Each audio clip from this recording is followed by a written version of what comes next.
V-Card presents Back Issue Bloodbath with your hosts, Andrew Young and Petula Neal. This week, we're here to talk about a colorist who also is a writer, but as a colorist is considered the colorist in comics today.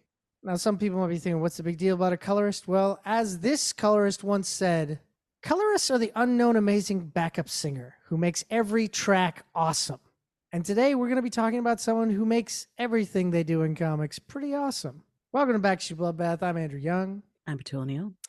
And this week we are doing another creator spotlight. This one is on Jordie Bellaire, considered by many in the comics industry as the pinnacle of colorists, but is also a very accomplished comic writer as well, who's done some great miniseries, series, and one-shots that we're probably going to talk about today. But of course, we're definitely going to talk about the color as well. Petula, I know as a writer, you were introduced to Jordie through Buffy, correct? I think so. I think that's definitely like of things I could find physically and digitally in the home. That Buffy reboot, the re-reboot, Yeah. that was one of the first ones where I really like noticed her. And it was her writing. So then after that, it just seemed like everything I touched, like, oh, this looks beautiful. She colored it. Yeah. Yeah. But I remember with that Buffy series, because I think you even touched on it back when it was coming out on the show here, that it was something that it had the feel of the show, but corrected some of its more problematic elements. Yeah. It's just, and again, in the rear view now, we know there's clearly some reasons that certain characters did things that they did. However, at its core, we can't dismiss the impact that Buffy's had. It's so many people, especially women, talk about what that show did, the character. She still inspires stuff to this day. Buffy's eternal.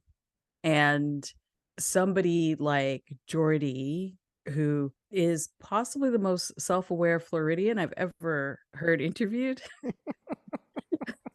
in all of the ways, like doesn't deny like her Florida heritage. Actually, it's a lot of that is in one of her other Eisner award-winning titles. Like the way she takes this character that we all love and is so true to the original, but is aware of, would somebody like Buffy even put up with like half of the stuff Xander said to her at any point in the show? No, but we don't have to worry about that because this Xander doesn't do that. Like this is one that I actually would be that good of a friend. Like he had great moments, but he was also like low-key every worst impulse, like every sort of weird, the idea of the friend zone comes from the Xander energy. Well, I'm here and I think your boyfriend's bad. You should love me. I should have some ownership over your like decisions with your body, like all that weird stuff. That's gone, but she's good at pluck. I will say that whether it's like a Buffy or even later on, like a young Diana, and when she writes, she usually doesn't color the Tales of the Amazon stuff. She's great at pluck in all the good ways. Like a plucky broad is my favorite thing for her to write. It's interesting her path is like she talked about when she got out of art school, she wanted to get into comics and then realized there's a lot more than just writing and drawing, that there's like a machine, lettering, coloring, designing, editing. And because she was always a fan of like lighting and coloring in film, she kind of ended up going into the coloring because she felt that illustrations didn't match what the big screen had. The way that they were lighting and color and the look of film, she wanted to bring those kind of colors to the comic book page. She was like, a lot of people think it's paint by numbers, but there's a lot you can do to manipulate the reader through color. And she feels that some people then don't even go deep enough because there's a lot of people that go, oh yeah, well, there's color theory. And she's like, there's a thing called color psychology about how if you make the sky red to signify foreshadowing or trauma, or if you make the sky completely stark white to show the emptiness and meaninglessness of whatever's happening to the characters, like they might be like dealing with life crisis and things like that. And so she kind of brought, like, I know that other colorists have thought about this before her, but she's the one that kind of brought this to the mainstream, brought this to the audience and say, this is why we're important. And I feel like the most she did about that would probably be with her Tumblr post back in 2013. I'm mad and I'm not going to take it anymore, where some convention that she doesn't mention put out a statement saying, yeah, we're only interested in writers and artists. Colorists need not apply. Colorists aren't allowed at this show. We're not going to give you a table if you're a colorist, sort of thing. And she ended up breaking down every reason why colorists are like arguably the most important job in comics. And it is the one that, like, we talked with Paris about how people don't see how important it is. Colorist always has the shortest amount of time to get their job done, everything like that.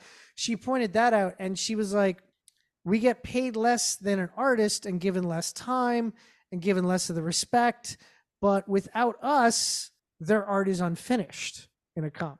Unless it's, of course, a black and white, but then of course a black and white is never just a black and white. Those people are, there's some kind of shading, which, depth of field and stuff like that.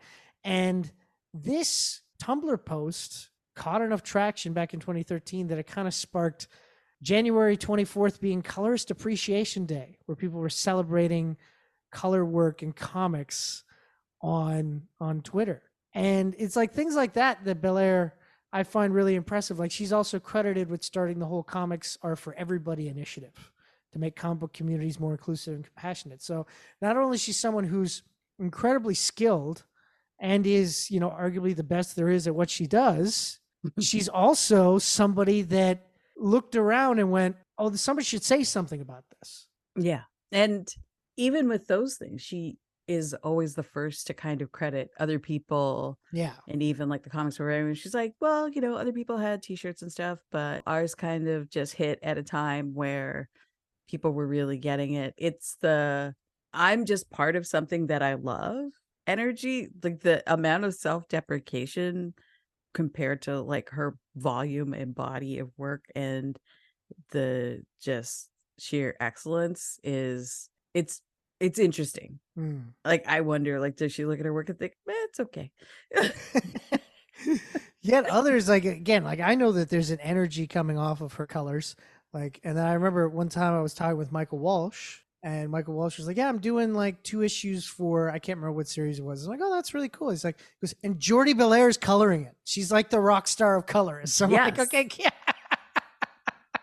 I'm like, yeah, that's pretty cool. When your artist gets extra excited about a job because they find out that you're the colorist, that's pretty cool. She makes me think about an interview with, and I can't remember her name now, the director of the first Twilight, who used to be a production designer, when she talked about her approach to everything from working with the different department heads and costume and everything else for that movie. And all of it comes into what you're talking about earlier, which is mood. I can open like any page of something that she's worked on, and I don't have to know about the characters, but the colors help me know how I should feel. And the way that she kind of toys with, we're going to give you same palette, then when, especially in anything with violence or horror, then when we get like a splash of red, especially reds, and sidebar, I'm going to have to struggle to like not make this all about the Black Widow run that we love so much, listener, because that's really where, between the bodies dropping and what she does with the hair and that one, it's just, whew. But yeah, the reds, when it comes in with violence and we just sort of get like a spatter across, like a very controlled palette that she may have given us for like, anywhere from a few panels to a few pages. It's the artistry, it's the restraint as well, because she can go from being like, it's very kind of painterly to we're getting very clean, kind of traditionally what you would think of like, this looks like a cartoon comic-y, to something that's more stark and like subtle, and we're just getting lots of shadow and vibes. If you go from Nice House on the Lake to like even Nowhere Man, where it's just like crispy, that's what I love about her work. And at some point when I was prepping for this, I kind of just gave up because one, I've read so much, but I've read a lot of the stuff she's worked on, like when it came out.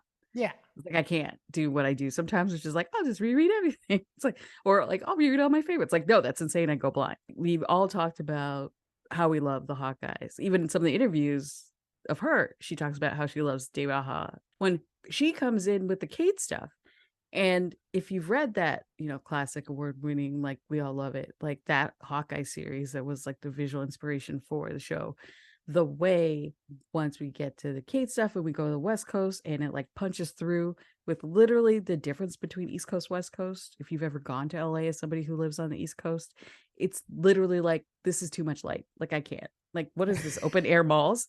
She brings that in, and that contrast between Kate and Clint, that even though they're wearing complementary outfits that are allegedly like it's the same color, somehow it's brighter, especially when we get to the Kate stuff. We were driving around with the pizza dog in a convertible, like she's just busting through the scenes. But then when she comes back to the East Coast, when she's visiting Clint, it's muted, but you can feel like her energy is like coming through a little more. Her colors are astounding. And so for me in 2017, when I see a new book on the stands called Redlands and I see Jordie Bellaire, I'm like, okay, the colorist. And I found her, no, this is the writer. And I pick up the book, and it ended up going on my top 10 comics of the year that year. Such an interesting kind of idea of like, let's take this little kind of, backwater Floridian township, have it that three witches have kind of come in, taken out the bad, which was the police department at the time, and have kind of become the new caretakers of the town, the new police department, who they're have the new sheriffs. Yeah, they're the new sheriffs in town, and how the unspeakable evil that comes in to try to destroy them. I remember reading that book. I was going so fast through the pages because I was just so into the story. It felt like an HBO show, that kind of like darkness to it. And the characters, it's like even the characters you're rooting for got a little bit of darkness in them. It was exciting. And I don't know, when did you get a chance to check that out recently, or did you check that out back in the day? I checked it out recently, and also then listened to an interview where she talks about the creative process with that and how she really enjoyed working with Vanessa Del Rey, because she's also from Florida. So her doing the writing, she didn't have to sort of explain the visual language, and even like the interstitial pages having, oh, this looks like somewhere very sweaty in Florida, like just full of mosquitoes. I don't know if they are photos or if it's just very photoreal interstitial pages in between the bits of the book. But she tells a pretty, I'm not going to say harrowing, because hashtag not all police, hashtag not all women, but also lots and also some and many. She talks about a crime when she was younger, and I think like a place she lived was broken into or something, and she was almost as concerned about calling the police as she was about the crime, just because she'd had so many warnings even from like other men in her life. And the cop came and apparently was like super chill, very professional, and she's thanking him for basically doing the job he's supposed to be doing, like, and professionally, and not like creeping her out at all. The officer told her, yeah, you're right to be worried. And then left. Jeez. And she tells this story very matter of factly. And I'm just like, yeah. Because that's the thing. It's just, there's been many times when I'm like, I feel like a coven of witches running everything. We'd all be a lot safer. Yeah. Would there be like the odd demon possession? Sure. But overall, it's like, what their agenda is. They're pretty upfront with it. But that sort of looming feeling of dread, and that in the things that she writes, and I would say arguably she's still storytelling with her colors. Yeah. In the things that she colors, that where it's, a female led title, you get that kind of almost defiant energy, like in the face of constantly like either being in peril or having to fight either for myself or others. Like, it's main character color energy. I really love the series, but one story that I read recently that you actually brought to my attention back in 2021 is the Wonder Woman: The Adventures of Young Diana special. I think that was on your best comics of the year that year, I believe. It's so adorable. Yeah, yeah. Yeah. Drawn by Polina Ganesho, and of course written by Jordie. It's a lot of fun, and it's one of those things where it's like, yes, it's a comic you can give to a kid, but there's a lot of like intentional thought put into the characters in the sense that an adult can get something out of it as well. And think of all of the stuff you love, regardless of how you feel about the DCEU, about all the young Diana stuff, just super plucky little gal. And she's got some friends. It's mostly ladies. Here's the thing. You have to be willing to read a title where it's very strong lady energy, but almost in a, I imagine like My Little Pony people would like this. And even the art in this, although she doesn't do the art, and the color kind of gives me that. It's very bright, it's very pastel-y, but the Diana in this is that level of optimism that you want from a young Diana. Like, she hasn't seen the worst of man's world because she's still on the island. She's got all these great female role models. She's getting in scraps and adventures. This book, I was actually sort of making a short list of titles that I was going to give to my cousin's son. And then I started to flip through it again. And I was like, maybe not. I want to keep this for myself. But no, I've got to give it to him, because also I think this is a great book, not just for little girl people, but I think it's good for like all little people. Oh, yeah, like, of course. One of the things that I love about her writing is because she's such a good colorist, she really trusts the art. So there's a real economy of words, but we're getting vibes, and we're getting, even at a young age, young Diana and her friends have that strong Themyscira ethos. Yeah. It's like, it's good work ethic. No, totally. Like, and also, we're little warriors. We got to scrap. We got to trade. We Yeah. got to be good. And also just the extra message in this about you can't hide you have to own up for your past mistakes, even if you're ashamed of them. You have to acknowledge them. You can't hide them. You have to accept everything that has come before and the mistakes you've made and move on, not try to rewrite history. I thought that was a really cool message to have in the middle of this book, because there's a lot of people out there that are, as we know, that even now, because of the way media works and everything, people are trying to rewrite history the moment it happens. And they cry, but then they dust themselves off and get back and start scrapping again. Yeah. I think this is a great book for little people. You know what? I'm going to put this back in the pile for that kid. I feel bad. Okay. I was like, I'm going to keep this for myself. If I am out and about and I see another copy of it out there, I'll pick it up just for you. Okay. Yeah. No, and if you have a reluctant reader in your life as well, this is another great title for that, because there's just so much action every pan. And we know the writing of a book isn't just what you see in the word bubbles, but she does, and she's talked about this as well, especially when she's writing, she's more likely to give her art partners that freedom to work within her script, because she knows how much story they can tell with their art. Yeah. So, of course. Yeah, you get a lot of beautiful pages, but I know without ever seeing like what the original script looked like for this, that energy, that, if Diana's sitting on a beach looking up on the moon, and it's just like probably one of the most beautiful pages, and it's also one they use on like the back of the first collection. I know that was in her writing, like that. She's always looking for what she can do, reflecting on what she did well, think about what she could have done better. Like that Diana energy, like the best, the Linda Carter, basically, of it all. It's like that, but in just adorable little girl. Yeah. Yeah. No, some fantastic stuff. Yeah. She's the reason I think that I went with DC that year. It's such an anomaly pick for me for like publisher of the year. Yeah. Not her, but a combination of her and Stephanie, because that was the year that it's like, she was doing this for DC. Like the beginning of Stephanie's like Nubia stuff was coming out, the Yara Flor stuff. Oh my God. Yeah.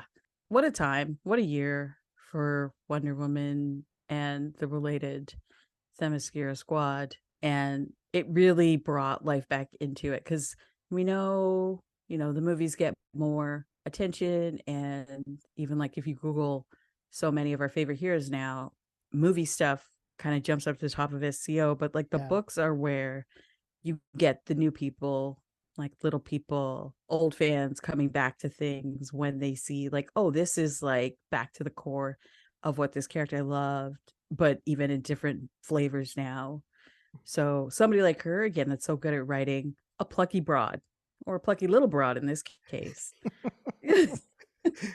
And we're here to announce her next book, Plucky Little Broad. It's coming out from. Honestly, that would be a great series, like a Little Miss series, but like Little Miss Pluck. Yeah. Little plucky broad. Yeah. I picture it in like a Little Lulu style. Little plucky broad. Yeah. Mhm. Well, anyways, there is, as I said, there's probably a good chance that you've seen, if you're a comics fan, you've seen her color work in the past 10 or 15 years. A lot of great stuff out there. But definitely some of these books that we mentioned, like Redlands and Wonder Woman, The Adventures of Young Diana. If And it's not all girl stuff. Joe Fix-It. Yeah. The broiest of bros. The broiest of bros. Yeah. Professor Hulk goes to Vegas, basically. It's wild. It is wild. Yeah. It's really wild. Some Ant-Man stuff. Like, literally, if you think of a character you like, she's probably done something. If you think of some of your favorite independent works, she may have worked on those as well. She's everywhere. She's ubiquitous. And if you're in the comic book store and you like either get scared or want to start crying as you're flipping through a page, she might have colored it. There you go. There you go. So definitely check her out. We've come to the end of another episode of Back Issue Bloodbath. Petula, where can people find you? At inatif.com, on social things at Obesacantavit, OBESACANTAVIT, and here with you. There we go. You find everything I do over at geekcardshow.com. Follow me on Twitter at geekcard. Follow me on Instagram at Andrew_of_geek_hard. And of course, you can follow this very show on Facebook at Back Issue Bloodbath, where we post a new episode every week. But the easiest way to make sure you don't miss an episode is just subscribe to us on your podcasting platform of choice. And everybody out there, stay safe and read comics. This has been Back Issue Bloodbath. I've been Andrew Young. I've been Petula Neal. Have yourself a good